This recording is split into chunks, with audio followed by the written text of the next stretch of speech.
Hey guys, welcome back to my channel. This is one of my favorite videos to make. It's one of my favorite videos to watch on other channels, but it is the curriculum choices for the next school year. So I am going to show you all of my 2021-2022 curriculum choices that my family and I have chosen, and I have a lot, and I mean a lot to get through. I've only peeked inside of these boxes just to kind of see what's in there. I haven't really been too in-depth in the boxes because I wanted to show it on my channel. So I'm kind of gonna go by topic until I get to the good and the beautiful stuff, because that is still inside of its wrapping, and so I don't know what is in there, so I'm just gonna take that out as we get to it. But let's start with the first things, I guess. So before we get started, next year I will have an 8-year-old, oh my goodness, a 6-year-old, and a 2-year-old. And so we are going to try, fingers crossed, we're going to try and involve my 2-year-old with as much school as we can. That way she's kind of part of the school day and she gets, you know, used to being part of the crew or whatever. And so that is kind of where we're gonna be with that. At the end of this year, however, my daughter, we did this for my son and it was really, really successful. We got him one of these 100 days of summer reading and he was so excited to do it. I mean, he was just like, can we do reading? Can I get my thing in? And what this basically is, it's from Memoria Press, is basically just like blank pages with numbers on the top. That's all it is. And so what we had him do when he was doing this is he would read us a story, he would write, or I'm sorry, he would illustrate just a scene from it or what he thought the book was about, and then he would write just a few things, maybe just the title. And so it was really successful and he was really excited. So we're gonna do the same thing with my daughter. And like last time with my son, what we did was we had a little envelope attached to book 25, 50, 75, and 100. And inside the envelope was like a reward or like a treat that they got for getting to that many books. And so we're gonna continue with that for her, and I think she's gonna have a really good time. So that's kind of the continuation of this year, but for brand new stuff, this year we did a Shel Silverstein study, and for poetry we read nothing but Shel Silverstein all year. We read A Light in the Attic, Where the Sidewalk Ends, and we are just now finishing up Falling Up. And so I had this book left over from this year because we just didn't get to it, Runny Babbitt, and so we're gonna read this for poetry. And then I got this has kind of been circulating around lately, Sing a Song of Seasons, and it's basically just a book of poetry, 1 poem per day. And I like this a lot because, first of all, the pictures are gorgeous. I mean, they're super pretty. But there is a poem for every day of the year. And so instead of like reading a whole bunch of poetry on like Monday or whatever, you're just reading a small poem every day to get them kind of into the mode of hearing poetry. And I bet those poems are gonna be just really, really cute. Next is for our Bible, our devotional, whatever you want to call it. Again, I know you guys have seen this floating around. This is our 24 Family Ways, and I have been researching this. It looks really good. It looks really in-depth with some really great discussion questions that we can have, and I'm really excited to see what we can do through this and the kinds of discussions that we can get into. Now at the back though, when all of it is done, they do have these coloring pages for each week. And I am going to make each of my children, even my 2-year-old, coloring folders with these pictures, and we're gonna color them too. My kids are, like I said, 8, they will be 8, 6, and 2, and so coloring is not above them yet. So that is good. We're gonna do the coloring and our 24 family ways. And then maybe once a week, we are going to read a story out of here. Does this look familiar? Because it should. When we started our homeschool 2 years ago, this is our third homeschool year. So 2 years ago, when we started, this came in our Sunlight curriculum. And I just wasn't sure about it because I was like, well, I just didn't know about like the appropriate level, like age level of my kids to learning about things that were contrary to what we were teaching them. But I think they're old enough now, and we've talked about, you know, a lot more things that I am going to use this as part of our family devotional ways to kind of introduce like missionary work and things like that. So we're going to read maybe one story a week out of here, or a few, just depending on how, you know, how our devotional time ends up going. Let's see. Next is this little thing I kind of picked up at like a secondhand bookstore, and it's just a level 2 phonics book. And so we're not going to use this as his phonics. We are still using The Good and the Beautiful. But I figured my son could kind of use this as like a supplement, you know, when he needs something to do, instead of continuing to bother me or ask me like, what can I do? What can I do? I'm so bored. He can go in here, he can take a few pages out, and there you go. So that is that. Now the next thing I have, and this box is from Classical Conversations. If you guys have not watched the video that I just posted, we went to a homeschool conference lately, and my husband got really convicted about Latin. He really, really wants to teach the kids Latin. And so he, like himself, wants to teach it. And I thought that was really great that he was really excited to get involved in the homeschooling process instead of just being kind of the facilitator, you know, that we always say that dads are the principal. Like, he wants to get in and he wants to start teaching a subject. So I was okay with that. So we got their level 1, their book 1 Latin program. And I mean, it sounded really cool. There's like CDs that go with it, and the teacher's manual, the workbook, the CDs, and then there's these cards. And I'm just really excited to kind of start this. You know, we hadn't really thought about foreign language right now because they're so young, but you know, I don't know if I don't think it's ever too early to really start learning about languages, and Latin seemed the way to go. So we'll keep you posted on how this turns out. But you know what, guys? If you have used this or know anyone who has used this, please, please, please leave me comments in the comments, please. Yep. Do that. About how you liked it, what you didn't like, what you did like, how you used it, and all of those things. This is a very, very new avenue for us, and so any help would be greatly appreciated. So we did get that from the Classical Conversations. That is the Latin. Now basically everything else is The Good and the Beautiful. So, first of all, let's do this. I found 2 brand new science units. They are old editions, which is why I think that they were at this secondhand bookstore, but they have everything in here. They have the mini books still in here, the vocabulary words still in here, but it is bound, and so all I'm gonna have to do is just rip those out and then cut it up like normal. But I got water, and then I have the part 1, human body part 1. And so those are gonna be 2 of our science curriculums. And then in this one, there is nothing better than the sound of opening up new curriculum. Is anyone with me on that?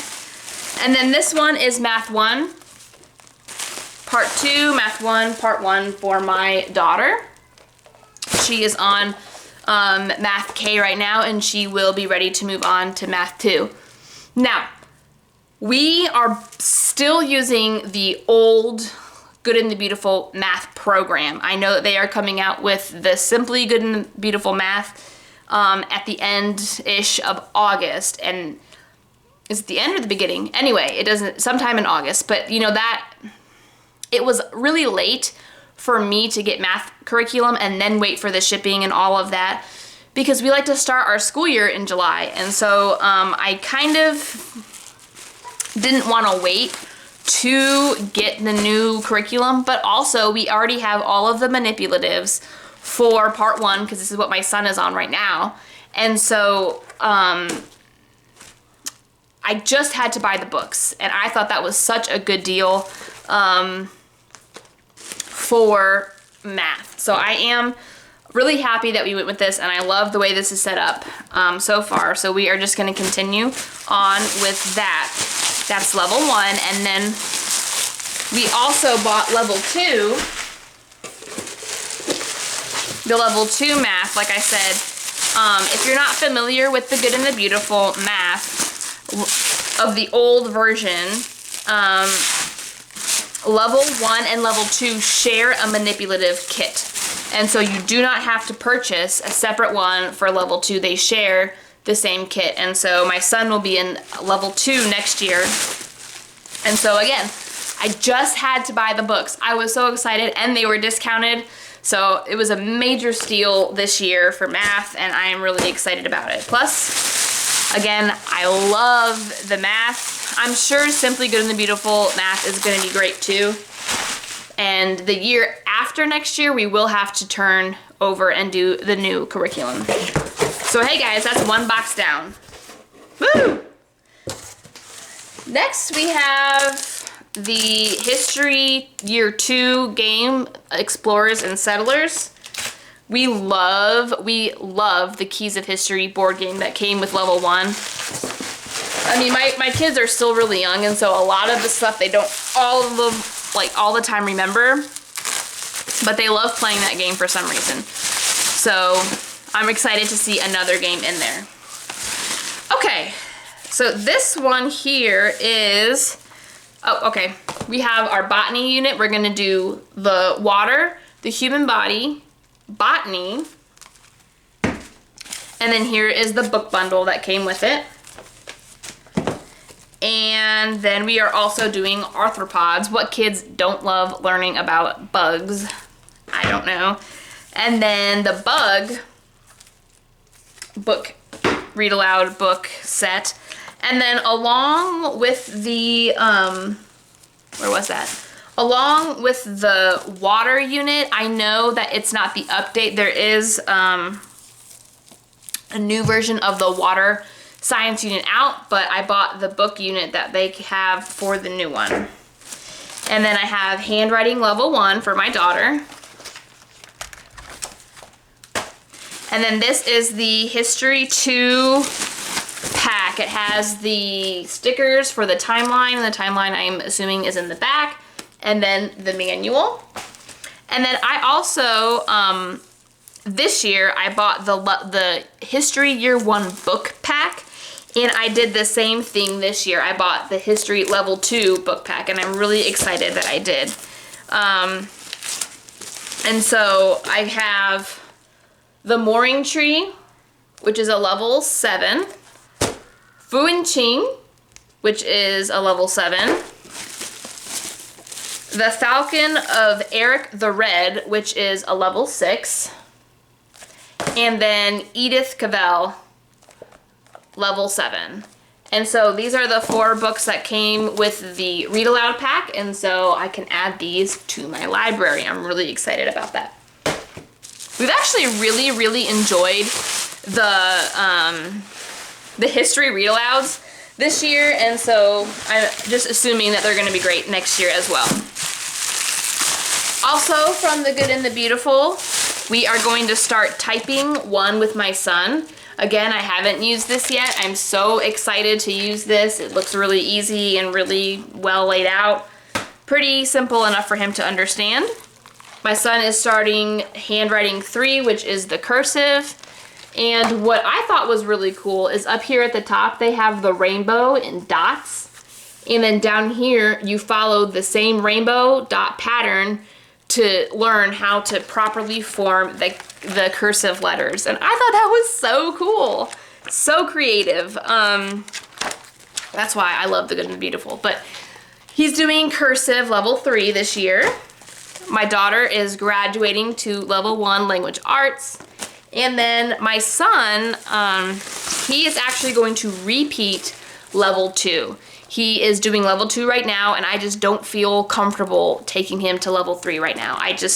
There's a lot that he is still grasping and working on, and focus and attention are almost a constant battle in our language arts lessons. And again, I just think that that comes with time and maturity and age. And so we are going to do this whole course again next year, but I really don't think that he's going to remember all of the things. He might be like, have we done this before? And then I'll be like, yeah, we have.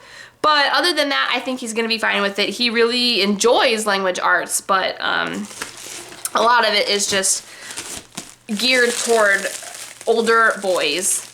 And we actually started him a little bit earlier than we should have, basically a whole year earlier, because I was like, oh, I'm homeschooling, I can do that. But I mean, I probably shouldn't have. And now we are just, but that's the beauty of homeschooling, isn't it? You can kind of assess where your child is, see what the necessity is, and go with it. And so I'm glad that we have the freedom to do that. And so that was the other box down.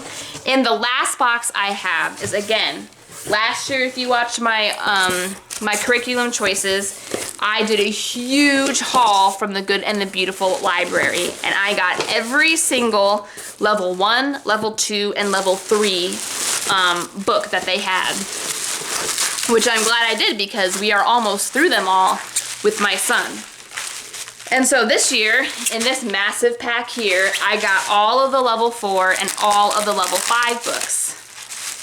Except for 2, they were out of stock, but I am checking daily to see if they go back in stock, and then I will order those too. But let's see what we got in here.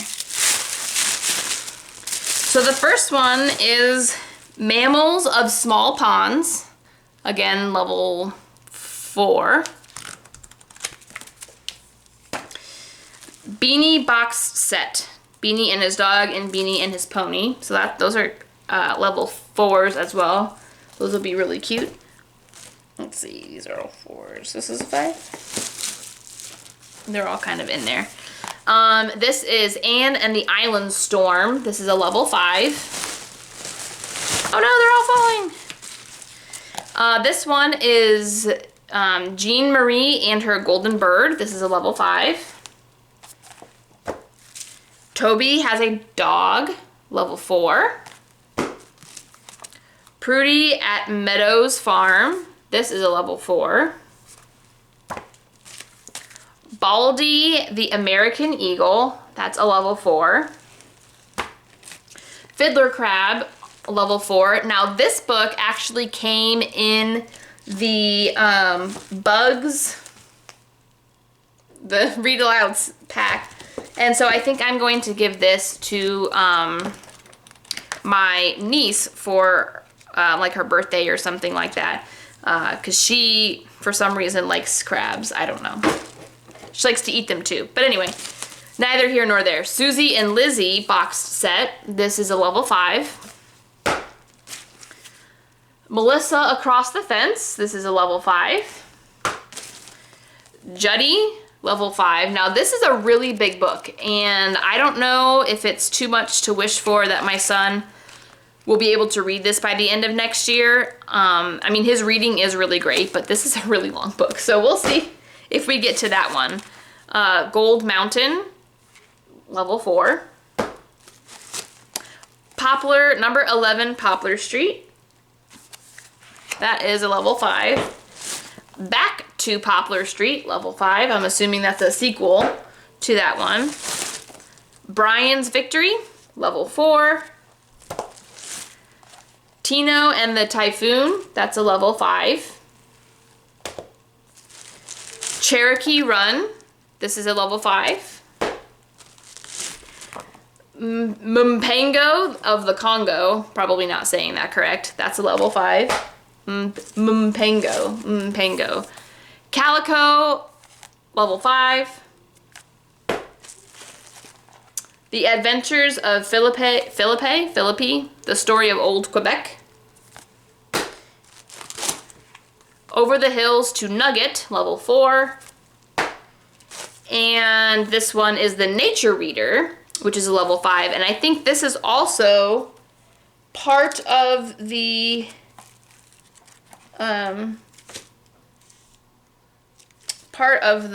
bug, the arthropods study. I'm not quite sure, but I think I remember seeing this on there. But if it's not, anyway, it'll be a really great resource to have as a supplement. And guys, that is it. I mean, that's all of my books. Like, look at that. That's crazy. That is so many things.